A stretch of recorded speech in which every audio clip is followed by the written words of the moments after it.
Vitamin D అమృతం లాంటిది. ఎందుకో చూద్దాం. I'm doctor Sudha from Sudha hospital, Hyderabad. ఈ విటమిన్ డి ఒక హార్మోన్ అన్న విషయం మీ అందరికీ తెలుసా? సో, ఇది క్యాన్సర్స్ కూడా రాకుండా ప్రివెంట్ చేయగలిగిన శక్తి ఉందండి దీనికి.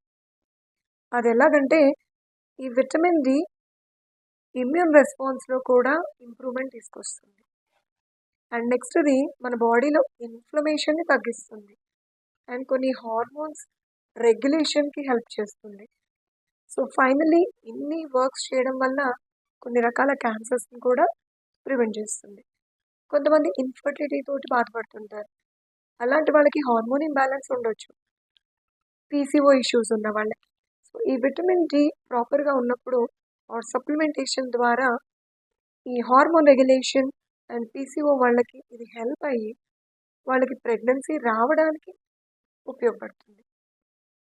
అండ్ కొంతమంది మెనోపాజ్ టైంలో బోన్‌లో మినరల్ లాస్ తోటి బాధపడుతుంటారు. సో, బోన్ పెయిన్స్ వాటితోటి. సో, ఈ విటమిన్ డి బోన్ లాస్‌ని ప్రివెంట్ చేసి బోన్ ఫార్మేషన్‌ని ప్రమోట్ చేస్తుంది. అండ్ చిన్న పిల్లల్లో అయితే ఖచ్చితంగా ఇది వాళ్ళ బాడీ యొక్క బోన్స్ స్ట్రక్చర్ అని ప్రాపర్‌గా ఫార్మ్ అవ్వడానికి ఎంతో హెల్ప్ చేస్తుంది. సో, ఇన్ని బెనిఫిట్స్ ఉన్నాయండి విటమిన్ డి తోటి. సో, తప్పకుండా విటమిన్ డి సప్లిమెంట్స్‌ని రెగ్యులర్‌గా తీసుకోవడం వల్ల మనకి ఇన్ని బెనిఫిట్స్ వచ్చే అవకాశాలు ఉన్నాయి. అందుకనే దీన్ని అమృతంతోటి పోల్చాను. Thank you.